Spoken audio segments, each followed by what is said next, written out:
At Christmas dinner, my grandpa slid 3 white envelopes across the table and said, "A little Christmas gift for each of you." The silverware froze midair. My parents laughed loud, performative, the kind that fills silence, because guilt can't. "It's just for show," my mom said, rolling her eyes. My dad joined in, like mocking him was a family sport. I didn't laugh. I just smiled, slipped mine into my coat pocket, and said nothing. They thought it was another one of his old man games. But the next morning when the phone rang and the banker said, "Your deposit is cleared, Ms. Hale," I realized he hadn't been joking at all. Before I tell you how that one call tore my family apart, tell me, where are you listening from? So I know I'm not the only one who's ever seen love turn fake over something that was never about money. My name's Amelia Hale, and that night wasn't the first time I'd seen my family laugh at something that mattered. My parents, Victor and Elaine, built their whole lives around looking perfect. They hosted charity brunches, posted smiling photos in front of their new cars, and said things like, "We've worked so hard for this life." What they never said was that most of it started with my grandfather, Edmund Hale, the man they loved to perform for, but secretly resented. Grandpa wasn't just rich, he was respected. Old school kind of rich investments, land, quiet money, the kind that didn't need to brag. He'd built everything himself and still wore the same leather watch from 40 years ago. He believed in effort, humility, and the value of silence. I think that's why he tolerated me more than them. I didn't take, I worked. I rented a 1-bedroom apartment in Portland and freelanced as an interior designer. No staff, no assistant, just me and my laptop. My parents thought that was failure. They called it humble, living in public, but at home they said things like, "You're wasting your potential. You could be running a firm by now if you'd just network." By network, they meant marry rich or charm clients like they did through connections, not competence. When Grandpa invited us for Christmas dinner that year, I went because I missed him. They went because they smelled money. I saw it in the way Mom checked her lipstick in the car mirror, the way Dad rehearsed his laugh. Everything with them was strategy. The dining room smelled like pine and roasted duck, the table set with crystal glasses and gold-trimmed plates. Grandpa sat at the head, his posture straight, his eyes sharper than they looked. We exchanged small talk about work and weather until he reached into his jacket and pulled out 3 identical envelopes.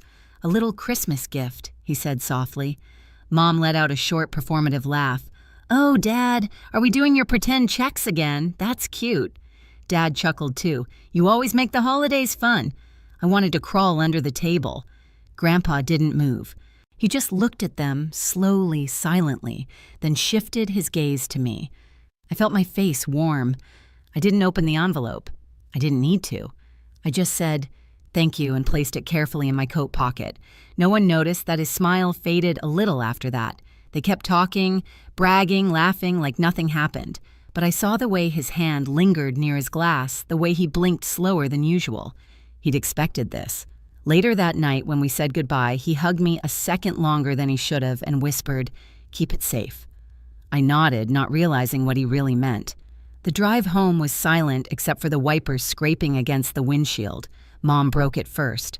"You actually kept that thing," she said, twisting in her seat to look at me. "You know he does this every year. It's just his little act." Dad chuckled, already checking his phone. "He's testing who still worships him, that's all. He likes to feel powerful." I stared out the window at the falling snow. Or maybe I said quietly, "He just wants to see who still respects him." Mom sighed in that dramatic way she does when she thinks I'm being naive. "Sweetheart, you need to stop taking everything so seriously." That night, my apartment felt colder than usual. The radiator hummed weakly, and the scent of roasted duck still clung to my coat. I hung it on the back of a chair, pulled the envelope from the pocket, and turned it over in my hands. Grandpa's handwriting, steady, firm, familiar. I didn't open it at the table because it felt wrong. He'd handed it over like something sacred, not like a joke. So I sat on my bed, tore the flap carefully, and slid out a real check, 5 zeros. The ink wasn't faded or smudged. The signature was his, clean and deliberate. For a moment, I just stared. Then I slipped it back inside, folded the flap, and put it away in the small wooden box where I keep things that matter. letters, receipts from my first design job, a photo of Grandpa and me sanding a table in his workshop when I was 12. I didn't plan to cash it. I didn't plan anything. I just couldn't bring myself to treat it like a prop. The next day, I woke up to my phone buzzing, a message from Zoe, my friend and coworker. "How was the fancy family dinner?" I typed back, "predictable." They laughed. I didn't. Zoe replied with a voice memo, her tone half joking, half serious. "Girl, you're the only one in that family with manners. Keep surviving." I smiled and went back to my coffee. But something gnawed at me. Grandpa's last words replayed in my head. "Keep it safe." I decided to deposit it not out of greed but curiosity. Maybe he'd meant for me to see something. Maybe it was just symbolic. I scanned it through my bank app and went on with my day, not expecting anything. Hours later, while I was sketching a client's living room layout, my phone rang. Unknown number. Hello, a calm, polite voice on the other end. "Good afternoon, Ms. Hale. I'm calling from your bank. Your deposit has cleared." I froze. Cleared, I checked the amount on my app exactly as written. My heartbeat stumbled. If mine cleared, what about theirs? I didn't even have time to process it before my phone buzzed again, this time Mom's name lighting up the screen. I hesitated, then answered. Her voice came sharp and shaky the way it does when she's angry but pretending she's not. "Did you talk to your grandfather today?" "No," I said slowly. "Why?" "Because something's wrong with the checks. The bank said ours were stopped. They said..." She paused, lowering her voice as if I'd done something terrible. "They said yours went through." I stayed quiet. The silence on my end seemed to make her angrier. Did you call him? Did you tell him something?" "No, Mom, I just deposited it." "Well, he's obviously playing favorites again," she snapped. "He's punishing us for being successful, for moving on." I wanted to say no, he's punishing you for laughing at him, but I didn't. I just listened to her breathe into the phone, frantic and defensive, like she was trying to rewrite the story before anyone else could. Later that day, Dad called. His tone was colder. "Your mother's upset. You could have told us you'd deposited it. It was a gift," I said. "That's what you do with gifts. Don't be smart with me, Amelia. He's old. He doesn't know what he's doing anymore." Old. That word lingered like a slap. That evening, Grandpa called me. His voice was calm, steady, nothing like theirs. "Did the bank contact you?" "Sweetheart, yes," I said. "They said it cleared." "Good." A pause. I could hear the crackle of his fireplace on the other end. "Don't worry about your parents. Some lessons take longer to learn." I didn't ask what he meant. I didn't need to. The next morning, the group family chat exploded, Mom's long messages full of blame and confusion, Dad threatening to straighten things out. But Grandpa said nothing. Instead, an invitation arrived in the mail 2 days later, his handwriting again. Dinner. Same house. Saturday, 7 p.m. No explanation, no note. Just a time and a place. Zoe called when she heard. "You think he's gonna call them out?" I looked at the neat black ink on the card. I think he already has. That Saturday, I stood in front of Grandpa's house again, snow crunching under my boots, heart steady. This time, I wasn't the quiet one waiting for permission to belong. I was the only one who'd passed the test. Grandpa's house looked exactly the same as it had a week earlier, warm light spilling from the windows, wreaths on every door, a quiet hum of a fireplace inside. But the air was different, tighter. I could feel it before I even knocked. When I stepped into the dining room, the table was set the same way, 3 place settings, same gold-rimmed plates, same silver serving tray polished to a mirror, except this time the air between us was heavy. Mom sat stiffly, arms crossed, a smile glued on like cracked porcelain. Dad scrolled his phone but kept glancing toward the hallway, waiting for Grandpa to appear. The sound of slow footsteps made both of them look up. Grandpa entered calm and deliberate, carrying a thin stack of papers. He didn't greet us. He didn't even look angry, just resolved. "I won't keep you long," he said, placing the papers on the table. "You'll each find your names there. Bank statements printed this morning." Mom blinked fast. "Dad, this isn't funny. You humiliated us. The teller said you stopped our checks." He nodded once. "I did." Silence. Why Dad demanded. If this was some kind of test, it's cruel. Grandpa looked at me, then back at them. "Cruel would be letting you keep thinking respect is optional." Mom's voice wavered. We didn't mean anything by it. We were just joking. Joking, he cut in. When you laughed at a gift I offered, you laughed at me. You laughed at the years that built it. She swallowed hard. We thought? Exactly, he said. You thought. He nodded toward me, felt. The room went silent again. The fireplace popped in the corner, and for a moment it was the only sound. I didn't speak. I didn't need to. Dad pushed back in his chair. This isn't fair. You know we've supported you too. You're overreacting. Grandpa raised an eyebrow. Supported me. You've taken my money and called it independence. You've built an image, not a life. Mom burst out crying, then the kind of cry that isn't sadness, it's fear. You can't just cut us off like this. He leaned back in his chair. I already have. Dad's face flushed. You'll regret this. Grandpa's tone softened just slightly. No, son. I regret raising a man who values appearance over honesty. He turned toward me.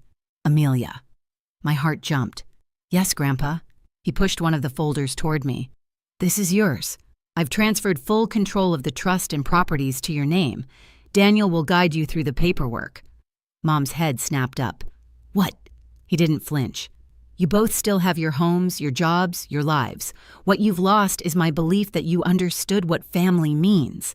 Dad stood up, gripping the back of his chair so hard his knuckles turned white. You're rewarding her for doing nothing. Grandpa finally raised his voice sharp, cutting like thunder breaking through calm. She did everything. She listened.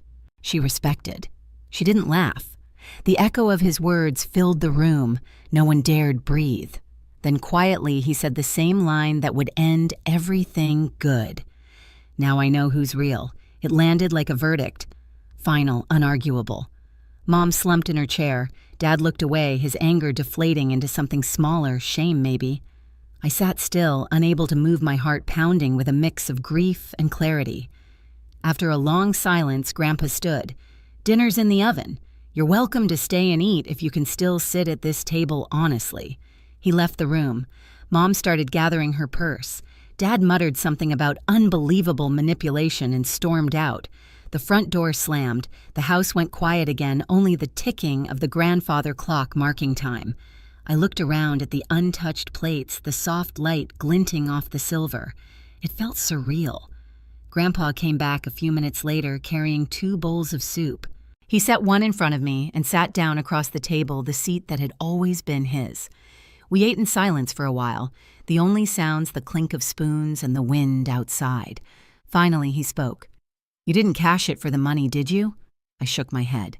No, I just didn't want to disrespect you. He nodded, a faint smile tugging at the corner of his mouth. That's what I thought. You see, Amelia, I don't care who has money. I care who has manners. He leaned back, watching the fire.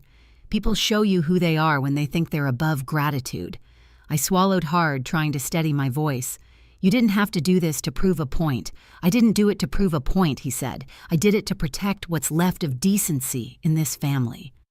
We finished our meal in quiet understanding. Before I left, he handed me another envelope, this one unsealed. Inside was a single note written in his neat, old-fashioned hand. Money changes hands every day. Respect only once. I tucked it into my coat pocket. Outside, snow had started again, falling in soft, slow spirals. As I stepped off his porch, I looked back through the window. He was still at the table, the fire reflecting off his glasses, looking peaceful, like a man who'd finally done what he had to. I drove home without turning on the radio. The world outside was quiet, and for the first time in years, so was I. A week later, I sat across from Daniel Kerr, Grandpa's lawyer, in a quiet downtown office that smelled faintly of paper and cedar polish. He explained the transfer details carefully, sliding a few trust records across the desk. I barely looked at the numbers. They didn't matter. Mr. Hale asked me to make sure you understand this isn't a reward, Daniel said gently. It's a responsibility. I nodded. He already taught me that. Outside, through the frosted window, the city moved as if nothing had changed. But everything had. My parents hadn't called since that night. Mom sent one short text, "Hope you're happy." I didn't answer. There wasn't anything left to say. When I went to visit Grandpa again, he was in his study reading by the fire. The light caught the edges of his glasses when he looked up. "I hope they're okay," I said.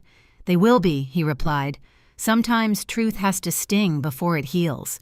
We didn't talk about the money. We talked about my work, my next project, his garden plans for spring. It felt like breathing again. Before I left, he said one last thing softly, almost to himself. A check is just paper, Amelia, until you decide what it's worth.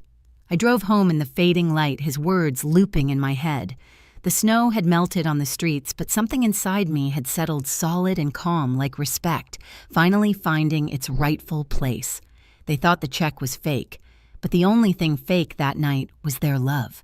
I didn't win anything, I just stopped losing myself trying to earn their approval.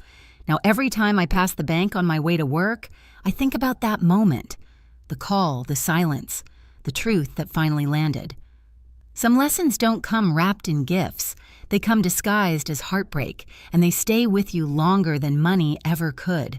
If you've ever learned what respect really costs, share this story. And tell me, what would you have done in my place?